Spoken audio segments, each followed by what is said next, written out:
Welcome back, Keepers of the Flame. Okay, so I just did a video reading for Taurus, and like it occurred to me maybe smudging hasn't been explained by too many people. So I've worked with a couple different spiritual folk, indigenous and from different countries and whatnot. So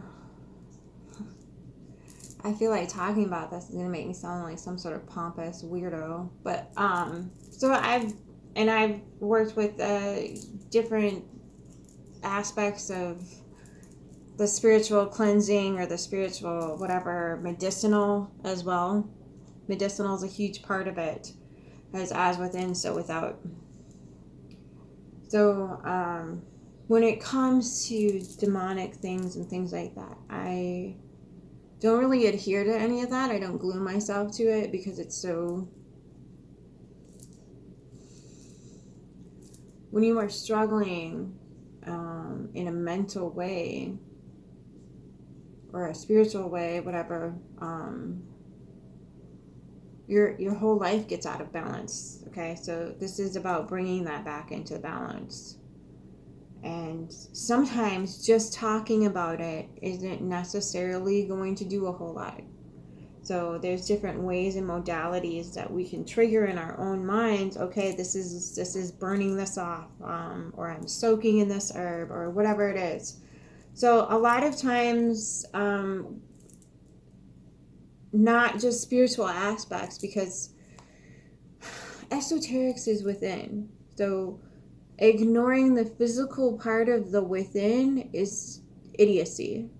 And ignoring the metaphysical on the without is just idiocy as well. So frequency, energy, vibration. The flame is giving off more that we can't see, but we can feel it. We can't see little like worm thingy things coming at us, but we can feel it, right? See what I'm saying? Just like either the moon controls the tides or somebody's flushing the toilet on either side of the planet. Like pick a lane, kids. Pick a freaking lane. Either there's things that we cannot see that are influencing us, or there's not.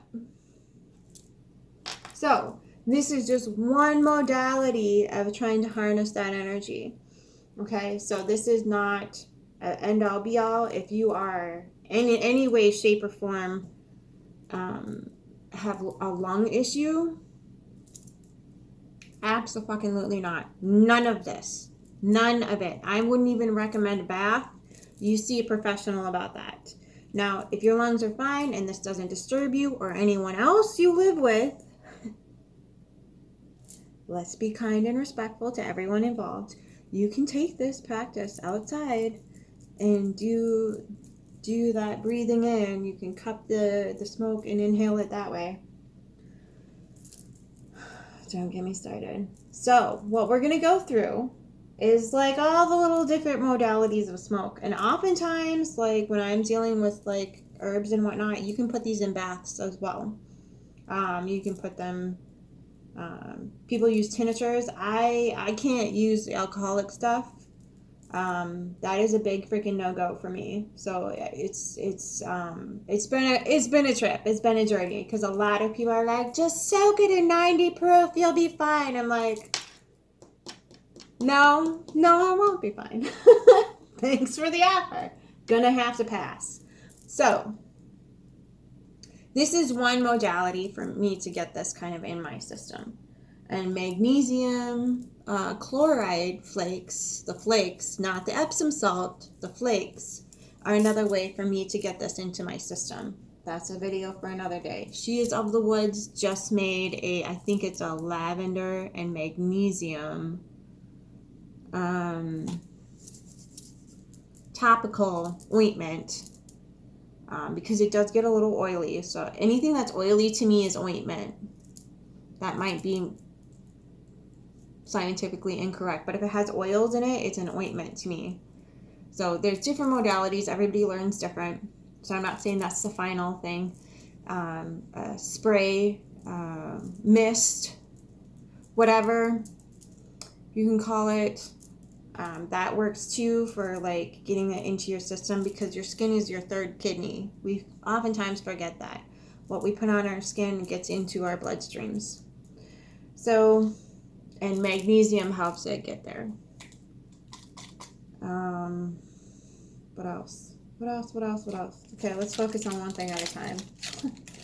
So there's these little charcoal briquettes, and they're really pretty when you light them up. They have like little, like if you blow on the sage or the Palo Santo, but this doesn't require you blowing on it. It'll just have little sparkly things that go all the way through it. It's really pretty where it's getting hot and the ember starts to glow. It's a really, really cool thing to look at. I'm not going to demonstrate that for you because there's be no freaking way. I'd be tipping it out and it'd fall. Yeah. Okay. So you can light one of those up and then sprinkle various herbs. Like rose hips smell amazing. There's your sage. You can get your sage in there too. See, now this is gunpowder tea. You can also put this in water and make a tea with it, as you can the rose hips and the sage. Okay. I have some candula. That's pretty potent stuff. You want to be careful when you're working with that. Do your homework. If you're looking for some sunshine and happiness and calm, chamomile blossoms are a good choice. These things I also put in baths. So like I bathe in tea basically sometimes. There's nettle leaves. I have eucalyptus leaves that I didn't bring over. Lavender blossoms. So all these different lovely little things that you can, I mean, there's like, I didn't want to unload my whole entire shelf. I just got a few different things that I particularly like to put in because it smells nice, it feels good, it's things that you're used to. I keep getting these little ants. This is what happens when you bring stuff in from the outdoor woods. Okay, so that's one modality where you light the charcoal briquette and then you just sprinkle some herbs on top of it. Slowly, don't like heap them, but slowly over the course of the charcoal burning, just slowly start to sprinkle those over and let that kind of fume in the room. Now, this particular whatchamacallit these are metal. So whatever you're putting this on might get hot. So you need to be careful of that. Whether you're inside or outside, just be mindful that this is going to get hot. What else? The burning, there's sage, I didn't bring over my sweetgrass or the cedar. There's a cedar wrap, there's sweetgrass you can burn. Usually you'll find that the braided stuff in the stores will be the sweetgrass. Try to not, India is pretty good at sourcing this stuff. Growing your own becomes a challenge because I can't find sweetgrass seeds to save my life. Sage you can do, but I have watched several different videos on wrapping, and clearly I suck at it. So just make sure you wrap your herbs correctly and securely and safely, because you don't want to be in the middle of burning something or trying to light something up and then it just falls out. I've had that happen before. So make sure your wrapping technique is better than mine. And you can use flower petals. I use flower petals to wrap around it. And yeah, I wouldn't recommend using too much of the stems either. Try to do it more like this, and it works better instead of you're just gonna learn through trial and error that it's like wrapping it like after you've cut it and then hanging it. It looks pretty, it's beautiful, but if you don't mix and match, so drying it first and then putting it together and wrapping the whole thing is a better idea, because when you're just got the stems at the base, you live and learn. So say you have a bundle here and another bundle here. When you're wrapping it, you combine the bundles like this. So the leaves are matching with the stems on one end and the stems are matching with the leaves on the other end. Because otherwise it's going to be all wonky and turn out like this. It's crappy. So, live and learn. And I would watch a few YouTube tutorials on doing it. The lots of wrapping is my go-to, because the more strands, the less it burns. But like if If you're using crap string to, this also burns. So anyway, so just making sure that everything's tight. And that's the other thing too, if you let it dry out too much and then you try to wrap it, it's going to crumble all over the floor. So you kind of got to get it mid-dry. So you want to make sure all that stuff in the center isn't going to mold, because I've had that happen. It's an art. I would go watch a YouTube video. I'm just giving you some pointers for like when I screwed it up. So just make sure that your sources are, India provides a lot of this type of thing. Most of the people who are doing this like selling thing, you can find really ethical places to source this from. White sage apparently is going extinct in the wild, so do not harvest anything in the wild. Try to grow your own. What else? Yeah, I would stop harvesting a whole lot of stuff in the wild. I have mushroom duck. I won't go and harvest those either. Just because if I need them, I can get them somewhere else in a different modality. We live in a modern age. Yes, it would be nice if we could grow our own stuff, but not everybody has acres and acres and acres of land. And we also can support small local businesses if we can, or smaller businesses if you can. Also ethical, small, local. Okay, in that order, because a lot of times local businesses don't have enough money to be ethical. It's just they're a mom and pop place and they're running on 2 people at most. So remember that it's gonna support them as much as you can. And yes, it's gonna be more expensive, but do you want to live in a world where you can only shop at Walmart and Amazon and not get the good stuff? Is that the kind of world you want to live in? So maybe cut down on the internet bill, maybe cut down on the TV bill, maybe cut a lot of the fat out of what you spend so you can redirect those resources where it matters. Because right now, as it stands, the only vote we have is really with our dollar. So supporting the small local people and funding them as much as possible is really important. Growing your own, super important. Are these my rose hips? No. But do I have my own? Yes. So I'm going to start learning how to take care of those in a way that's going to be sustainable, because I have a giant rose bush in my yard. So remembering to do what you can. And if this isn't your passion, you don't need to dive in and do it. That's not what I'm saying at all. If you want to resource and buy it, do it. I don't have any judgment against that. Just try to make sure that the business that's doing it treats their employees correctly, is not spraying poisonous crap on the things you're going to be burning, outside of your house and inhaling it. Okay? All those things need to be taken into account before you start doing this stuff, because once you get to the unethical part of it, you will find that these energetic things that you try to provide yourself with are if they're not clean products, you're poisoning yourself essentially. So remembering to take that into account. Bear isn't losing all those lawsuits because the big C isn't getting into people's systems when you use their products. Okay, lawsuits are being won because these corporations are doing really, really, really horrible things. It's not even unethical at this point. It's criminal. Okay.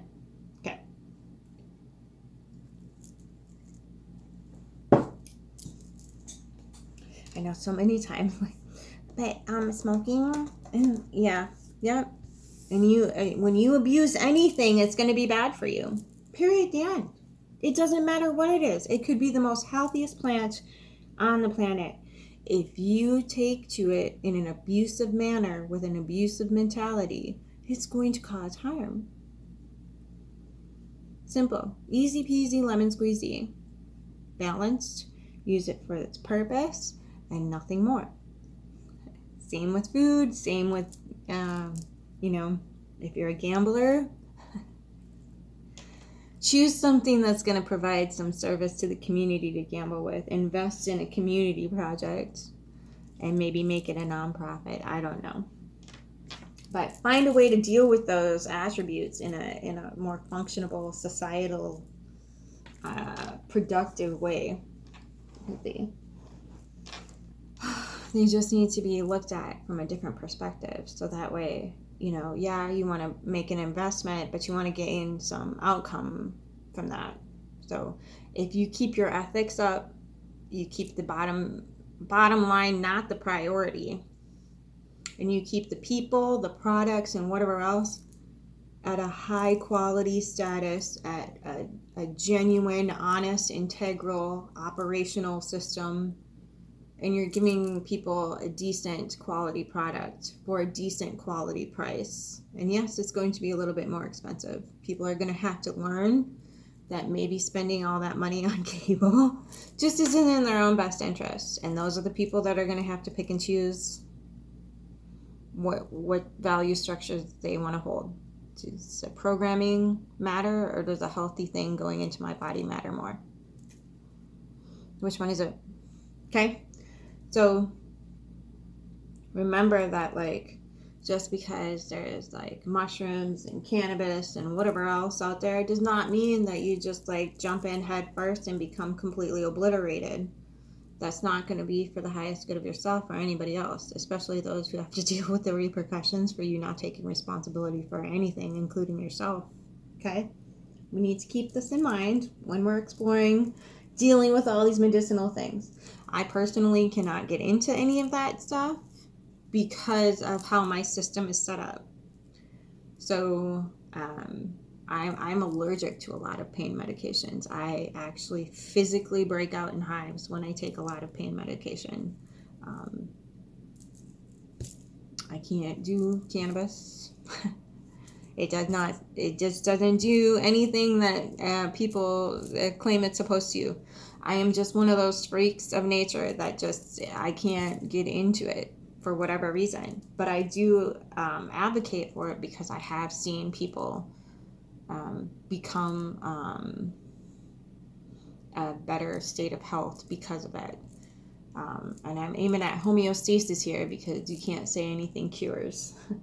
Keep the white coats at bay. So when we're dealing with this type of stuff, remember to always consult an expert first. Always make sure that everything's copacetic with you before you start burning things in your presence. Okay. Now, I don't deal with anything that's ridiculously toxic. So I think the most toxic thing is the resin, which is in incense sticks. This is Fred, I don't know what the hell, Fred Lawls, I don't know. Resin on a stick.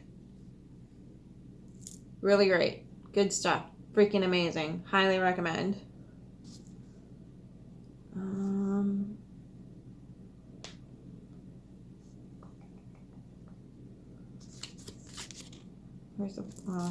So the website is at Fred Sol. S. That's an S on the front. Okay. FredSoll. I'm not getting paid for this, but oh my god. Legit, this is happiness. Yeah,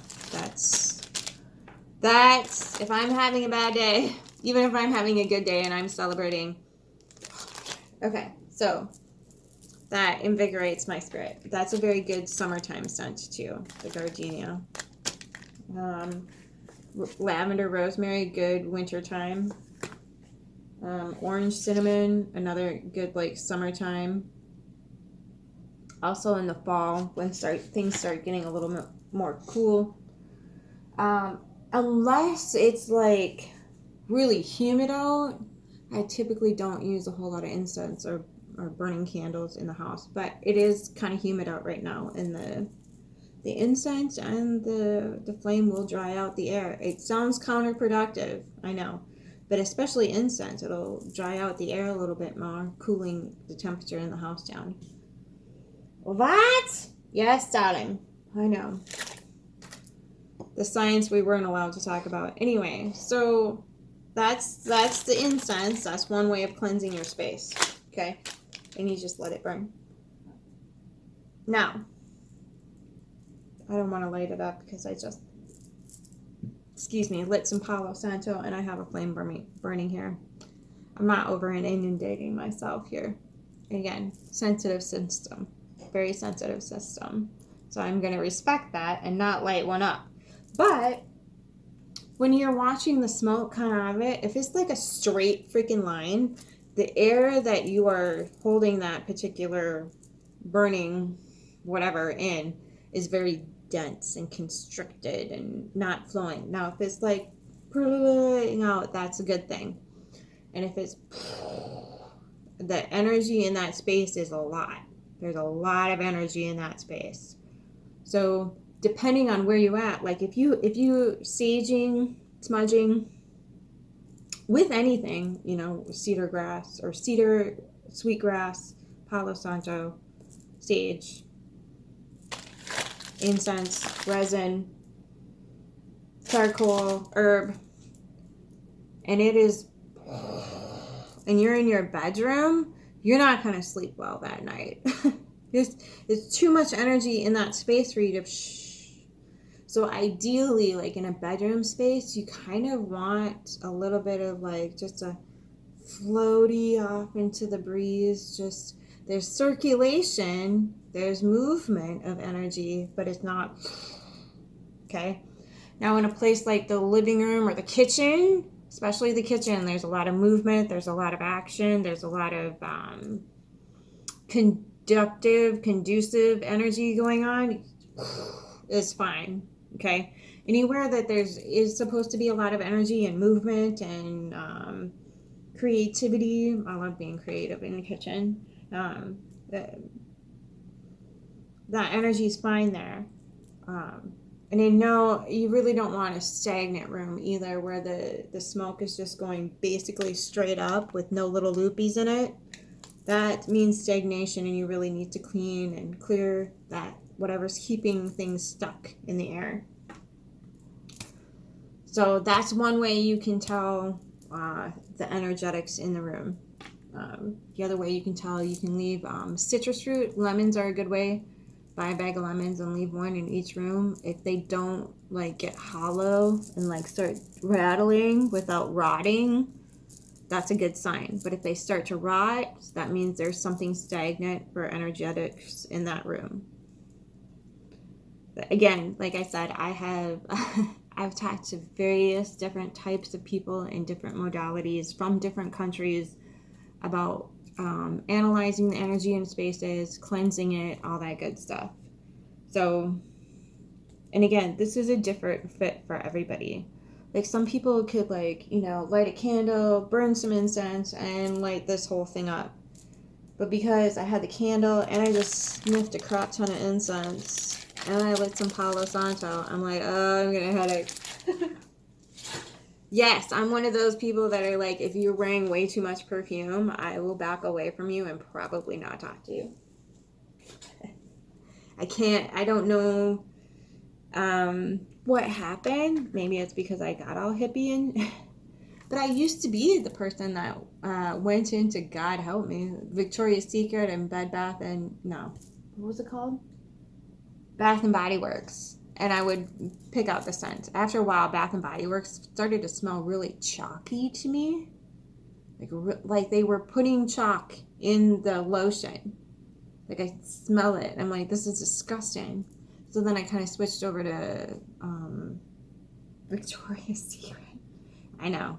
Live and learn, right? How else are you supposed to forgive people for being blah, blah, blah, blah? You gotta make these mistakes. So they're like body butter, way better. And then that began to smell really old and chalky to me. And I was like, what is going on? So then I went to the natural store and I found some things that were nice there and got into more of like the herbal scents and things like that. And now I'm like making my own. So, no, I have not perfected the recipe. I'm good at the body scrub. I put salt in there and sugar and whatever else, and the, coconut oil and all that good gravy. Make it smell pretty.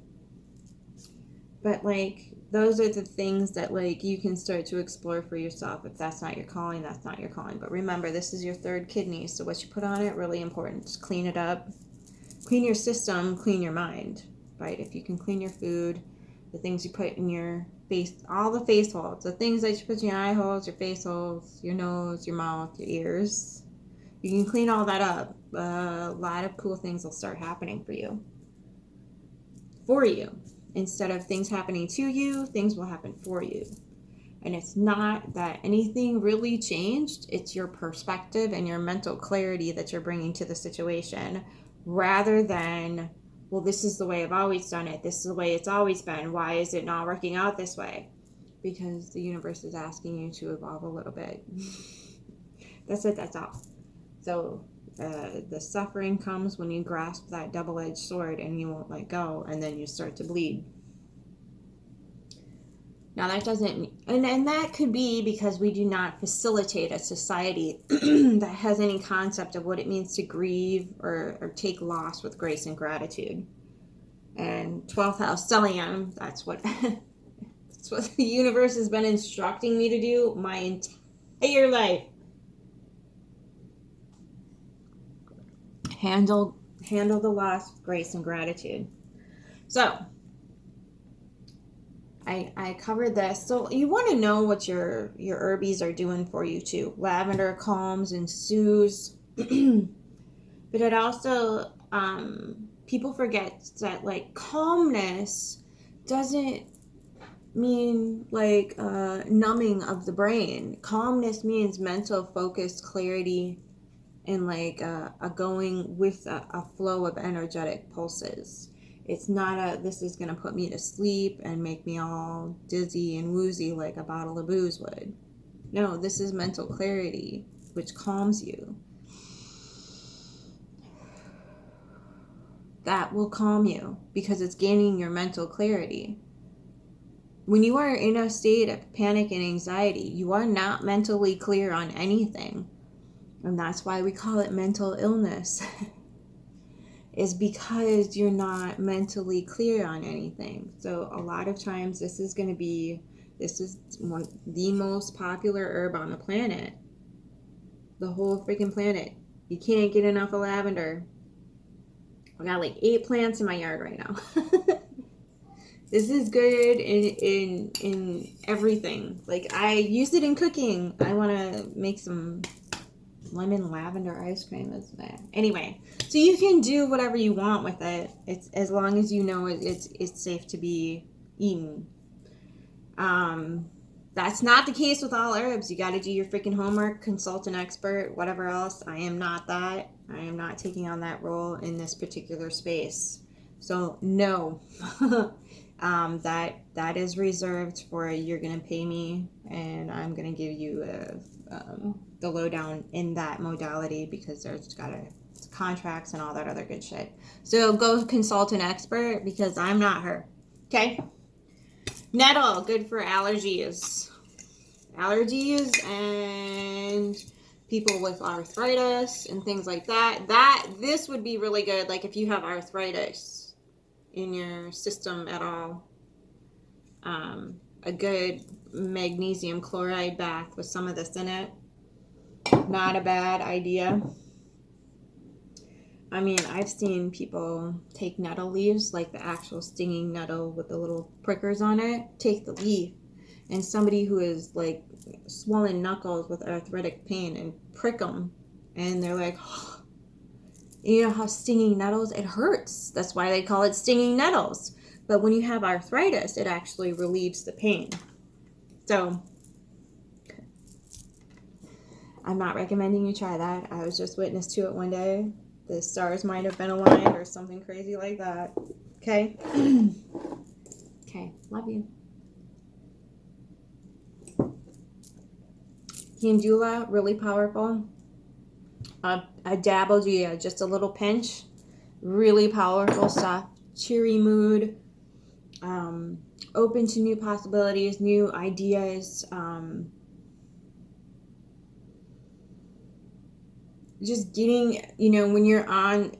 So I use this a lot in the springtime when I'm ready to get out of my dark night. People like talk about dark night of the soul. Oh, it's not a one and done, at least not for everybody. I go through a dark night every freaking winter. I don't know how or why we got this idea that there's only one dark night of the soul. That's a bunch of bullshit. So, at least in my life, it might not be for everybody. I know. There's antidepressants, so lady. I know, but this is for my spiritual evolution. So, this just a dab, and I usually put it in the cauldron and burn it in the house. Just a little bit with a few other things, rose hips for love, self-love. Chamomile for the calm, because like this is really powerful. Go get it. Like, so you got it, just a little pinch. Just a dab will do you. Lavender, of course, always. Again, my esoteric ruler is Mercury, and my Gemini moon is also ruled by Mercury, so that mental clarity really comes in handy when it comes to the concept and the idea of moving forward with purpose when you're having to deal with all the mental mumbo jumbo that is the everyday life. So if you can tune into self and then tune into what you need and use your muscle test. Is this good for me? Yes or no? Okay? And if it's no, it'll break. If it's yes, it'll stay. So it'll stay locked. That chain will keep. Never break the chain. Remember? Yeah, she's a witch, remember? So I hope that helps when it comes to your exploration of energetics and the air around you. Creating environment creates new cells. Evolution. Let's do this. Okay, love you. Bye. Keep your flame.